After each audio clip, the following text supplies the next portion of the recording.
ಜೆರುಬ್ಬಾಬೆಲನಿಂದ ನಾವು ಕಲಿತುಕೊಳ್ಳಬೇಕಾದ ಅದ್ಭುತವಾದ ಕೆಲವೊಂದು ಪಾಠಗಳಿವೆ. ಮೊದಲನೇದಾಗಿ ಆರಂಭ. ಏನದು? ಆರಂಭ. ಫ್ರೆಂಡ್ಸ್, ಯಹೂದ್ಯರು ಆರಂಭಿಸಿದ್ರು. ಏನನ್ನು ಆರಂಭಿಸಿದ್ರು? ದೇವರ ಚಿತ್ತದ ಪ್ರಕಾರ ಬಾಬೆಲ್ ದೇಶದಿಂದ ಯೆಹೂದ ದೇಶಕ್ಕೆ ತಮ್ಮ ಪ್ರಯಾಣವನ್ನು ಆರಂಭಿಸಿದರು. ಇಸ್ರಾಯೇಲರ ವಿಷಯದಲ್ಲಿ ಆಳವಾಗಿ ಯೋಚಿಸೋದಾದರೆ 430 ವರ್ಷ ಇಸ್ರಾಯೇಲ್ಯರು ಐಗುಪ್ತ ದೇಶದಲ್ಲಿ ಬಂದಿ ಆಳುಗಳಾಗಿದ್ರು. ಹಾಗೆ ಬಂದಿ ಆಳುಗಳಾಗಿರುವಂತಹ ಇಸ್ರಾಯೇಲರನ್ನು ದೇವರೇನ್ ಮಾಡ್ತಾರೆ? ಮೋಶೆ ಎಂಬ ನಾಯಕನನ್ನು ಆರಿಸಿಕೊಂಡು ಮೋಶೆಯ ನಾಯಕತ್ವದಲ್ಲಿ ಬಂದಿ ಆಳುಗಳಾಗಿರುವಂತಹ ಇಸ್ರಾಯೇಲರನ್ನು ಬಿಡಿಸಿ ವಾಗ್ದಾನ ಭೂಮಿಗೆ ಅವರನ್ನು ಕಳಿಸುತ್ತಾರೆ. ನಾಯಕನನ್ನಾಗಿ ಮೋಶೆಯನ್ನು ಆರಿಸಿಕೊಂಡು ಐಗುಪ್ತ ದೇಶದಿಂದ ಅವರನ್ನು ಬಿಡಿಸಿ ವಾಗ್ದಾನದ ಭೂಮಿಯ ಕಡೆಗೆ ಅವರನ್ನು ನಡೆಸುತ್ತಾರೆ. ಅದಕ್ಕೆ ಏನನ್ನಲಾಗುತ್ತೆ? ವಿಮೋಚನೆಯ ಕಾಂಡ ಅನ್ನಲಾಗುತ್ತೆ. ಅಂದರೆ ಹೊರಗೆ ಹೋಗುವುದು ಎಂದರ್ಥ, ಹೊರಡುವುದು ಎಂದರ್ಥ, ಎಕ್ಸಿಟ್, ರೈಟ್? ಕೆಲವೊಂದು ನೂರಾರು ವರ್ಷಗಳ ನಂತರ, ಪರ್ಹ್ಯಾಪ್ಸ್ ಕೆಲವು ಸಾವಿರ ವರ್ಷಗಳ ನಂತರ, ಯಾಕೆಂದರೆ ಅಬ್ರಹಾಮನಿಗೂ ಮತ್ತು ಯೇಸುವಿನ ಕಾಲದವರೆಗೂ 2000 ವರ್ಷ ಕಾಲ ಇರೋದ್ರಿಂದ, ಅಬ್ರಹಾಮನಿಗೂ ದಾವೀದನಿಗೂ 1000 ವರ್ಷ ಕಾಲ ಇರೋದ್ರಿಂದ ಸಾಧಾರಣವಾಗಿ 1000 ವರ್ಷದ ನಂತರ ಎಕ್ಸಾಕ್ಟ್ ಆಗಿ ಮತ್ತೆ ಅದೇ ನಡೆಯುತ್ತಿದೆ. ಏನ್ ನಡೆಯುತ್ತಿದೆ? ಮತ್ತೆ ಹೊರಡುತ್ತಿದ್ದಾರೆ. ಎಲ್ಲಿಂದ ಹೊರಡುತ್ತಿದ್ದಾರೆ? ಪಾರಸಿಯ ಸಾಮ್ರಾಜ್ಯದಿಂದ. ಅಂದರೆ ವಾಸ್ತವದಲ್ಲಿ ಅದು ಬಾಬೆಲ್ ಸಾಮ್ರಾಜ್ಯವೇ, ಆದರೆ ಪಾರಸಿಯ ರಾಜನು ಬಂದು ಅದನ್ನು ಸ್ವಾಧೀನ ಮಾಡಿಕೊಂಡಿದ್ದಕ್ಕೆ ಪಾರಸಿಯ ಸಾಮ್ರಾಜ್ಯವಾಯಿತು. ಈಗ ಅಲ್ಲಿಂದ ಅವರ ಬಂದಿ ಆಳುತನದಿಂದ ದೇವರೇನ್ ಮಾಡ್ತಿದ್ದಾರೆ? ತನ್ನ ಪ್ರಜೆಗಳನ್ನು ಹೊರಗೆ ಕರತರುತ್ತಿದ್ದಾರೆ. ಹಾಗೆ ಕರತರುವ ಪ್ರಕ್ರಿಯೆಯಲ್ಲಿ ಈಗ ನಾಯಕನನ್ನಾಗಿ ಯಾರನ್ನು ಉಪಯೋಗಿಸಿಕೊಳ್ತಿದ್ದಾರೆ?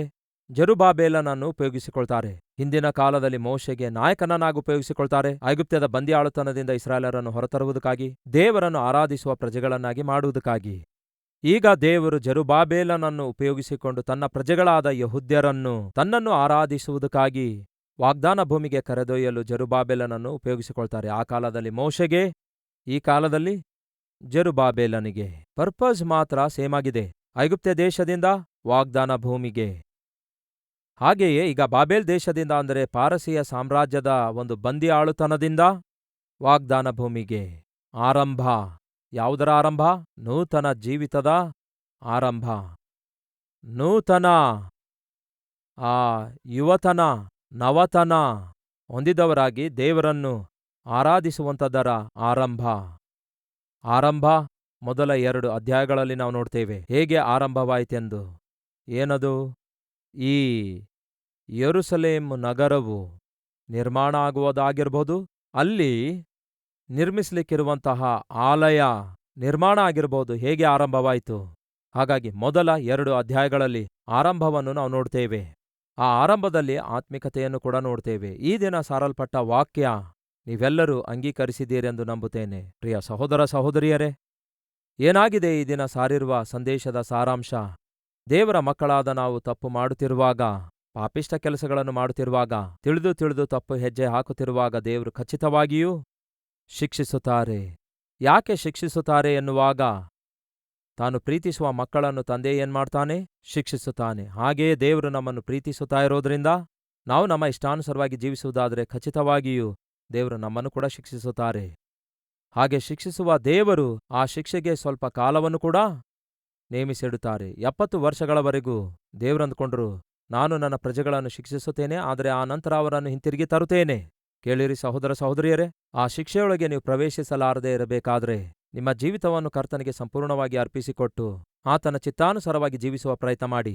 ತಮ್ಮ ತಂಗಿಯೆಂದರೆ ನಿಮ್ಮಲ್ಲಿ ನಡೆಯಬಾರದ ಕಾರ್ಯಗಳು ನಡೆಯುತ್ತಿವೆ, ಮಾಡಬಾರದ ಕೆಲಸ ಮಾಡುತ್ತಾ ಇದ್ದೀರಿ, ದೇವರು ನಿಮ್ಮನ್ನು ಶಿಕ್ಷಿಸಲಿಕ್ಕಿದ್ದಾರೆ. ಆ ದಿನ ಬರುವುದಕ್ಕಿಂತ ಮುಂಚೆಯೇ ನಿಮ್ಮ ಜೀವಿತ ತಿದ್ದುಕೊಳ್ಳುವುದಾದರೆ ಶಿಕ್ಷೆಯಿಂದ ನೀವು ತಪ್ಪಿಸಿಕೊಳ್ತೀರಿ. ಸಹೋದರ ಸಹೋದರಿಯರೇ, ನಮ್ಮ ಜೀವಿತದಲ್ಲಿ ದೇವರಿಗಿಷ್ಟವಿಲ್ಲದ ಯಾವ ಕಾರ್ಯಕಲಾಪಗಳನ್ನು ನಾವು ಸಂಭವಿಸಲು ಬಿಟ್ಟು ಅವಕಾಶ ಕೊಡುತ್ತಾ ಇದ್ದೇವೋ ಅವುಗಳನ್ನು ನಾವು ಒಪ್ಪಿಕೊಂಡು ಬಿಟ್ಟು ಬಿಡುವುದಾದರೆ ನಾವು ಮಾಡುತ್ತಿರುವ ತಪ್ಪುಗಳಿಂದ ಬರಲಿಕ್ಕಿರುವ ಶಿಕ್ಷೆಯಿಂದ ತಪ್ಪಿಸಿಕೊಳ್ಳುವವರಾಗಿರ್ತೇವೆ.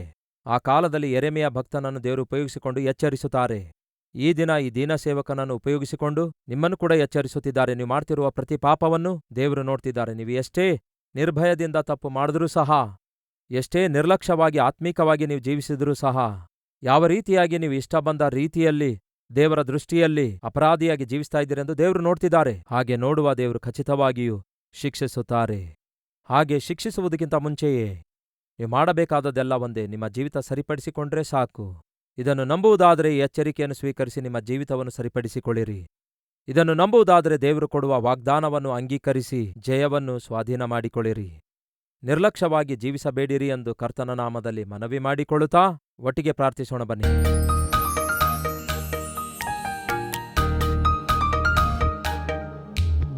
ಮಹಾಪರಿಶುದ್ಧನಾದ ಪ್ರೀತಿಯುಳ್ಳಂತಹ ಪರಲೋಕದ ತಂದೆಯೇ, ನಿಮ್ಮ ಸತ್ಯವೇದದಿಂದ ವಾಕ್ಯ ಕೇಳಿದ ಪ್ರತಿ ಸಾರಿ ನೀವು ನಮ್ಮೊಂದಿಗೆ ಮಾತಾಡುತ್ತಲೇ ಇರ್ತೀರಿ ದೇವರೇ, ಮಾತಾಡುತ್ತಲೇ ಇದ್ದೀರಿ. ಅದಕ್ಕಾಗಿ ನಿಮಗೆ ಸ್ತುತಿ ಸ್ತೋತ್ರಗಳನ್ನು ಸಲ್ಲಿಸುತ್ತೇವೆ. ಎಂತಹ ಅದ್ಭುತವಾದ ಚರಿತ್ರೆ! ಇರುವಾತನಾಗಿರುವ ನಿಮ್ಮನ್ನು ನಾವು ಸೇವಿಸುವಂಥದ್ದು ಎಂತಹ ದೊಡ್ಡ ಭಾಗ್ಯವಾಗಿದೆ ದೇವರೇ, ಎಂತಹ ದೊಡ್ಡ ಧನ್ಯತೆಯಾಗಿದೆ ದೇವರೇ. ದೇವರೇ, ನಿಮ್ಮಂತಹ ದೇವರನ್ನು ಹೊಂದಿರುವ ನಾವು ಧನ್ಯರಾಗಿದ್ದೇವೆ. ಅಂತಹ ಧನ್ಯತೆಯನ್ನು ದೇವರೇ ನಮ್ಮ ಪ್ರಾಣಾತ್ಮ ಶರೀರದಲ್ಲಿ ನಾವು ಪ್ರತಿನಿತ್ಯವೂ ಅನುಭವಿಸುವ ಹಾಗೆ ಸಹಾಯ ಮಾಡಿರಿ. ಈ ಲೋಕ ನಮ್ಮ ರಾಜ್ಯವಲ್ಲ, ನಮ್ಮ ಲೋಕ ಪರಲೋಕ. ಪರಲೋಕ ರಾಜ್ಯಕ್ಕೆ ದೇವರೇ ನಾವು ಸಿಟಿಜನ್ಸ್ ಆಗಿದ್ದೇವೆ. ಹಾಗಾಗಿ ಭೂಮಿಯ ಮೇಲಿಡದೆ ನಮ್ಮ ಆಲೋಚನೆ ಯೋಚನೆಗಳು ಪರಲೋಕದ ಮೇಲೆ ಇಡಲು ಸಹಾಯ ಮಾಡಿರಿ. ಸದ್ಯಕ್ಕೆ ಈ ಭೂಮಿಯ ಮೇಲಿರುವ ಕಾಲವೆಲ್ಲ ನಿಮ್ಮ ಚಿತ್ತವನ್ನು ಮಾಡುವ ಮನಸ್ಸನ್ನು ನಮಗೆ ದಯಪಾಲಿಸಿರಿ. ನಿಮಗಿಷ್ಟವಿಲ್ಲದ ಯಾವುದೂ ನಮ್ಮ ಜೀವಿತದಲ್ಲಿ ನಡೆಯದಂತೆ ಸಹಾಯ ಮಾಡಿರಿ. ಈ ದಿನವಿಡೀ ನಮ್ಮ ಜೊತೆಯಲ್ಲಿರಬೇಕೆಂದು ಯೇಸುವಿನ ನಾಮದಲ್ಲಿ ಬೇಡಿ ಹೊಂದಿದ್ದೇವೆ ತಂದೆಯೇ, ಆಮೇನ್.